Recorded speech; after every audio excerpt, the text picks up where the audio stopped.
আসসালামাইকুম আমার আপুরা ভাইয়ারা সবাই কেমন আছো? আজকে আমি রান্না করব পালং শাক দিয়ে দেশি চিংড়ি। কড়াইতে প্যানে তেল দেওয়া ছিল, এখন দিয়ে দিচ্ছি। আর একটু তেল লাগবে। এখন দিয়ে দেবো পেঁয়াজ কুচি।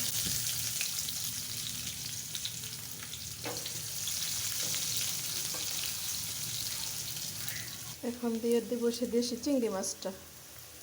তেলে দিয়ে দিলাম, তেলে একটু ভেজে নিব ওই পেঁয়াজের সাথে। দিয়ে দেবো 1 চা চামচ পেঁয়াজ বাটা, দিয়ে দিব 1 চা চামচ মরিচ গুঁড়ো, আধা চা চামচ হলুদ গুঁড়ো, মাছের মশলা, তারপর হচ্ছে লবণ স্বাদ মতো।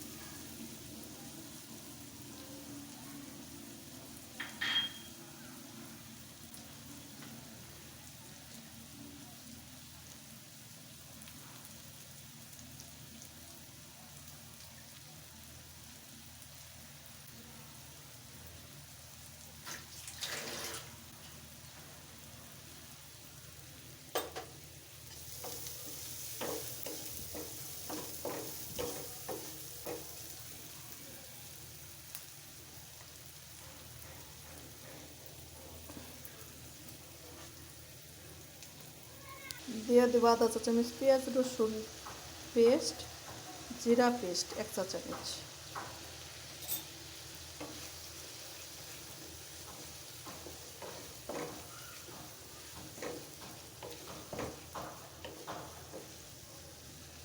মশলাটাকে ভালোভাবে কষিয়ে নেব।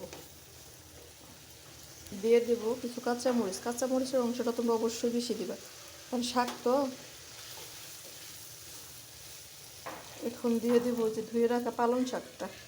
পালং শাকটা দেওয়া হয়ে গেছে, এখন ঢেকে রান্না করব কিছুক্ষণ। শাকের থেকে যে পানিটা বের হয়েছে এটা দিয়ে আমি রান্না শেষ করব। পেঁয়াজটা কোনো পানি দিব না।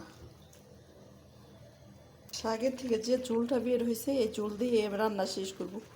অনেক ঝোল উঠে গেছে। এখন দিয়ে দেবো কিছু ধনিয়ার পাতা, দিয়ে নামিয়ে নেব।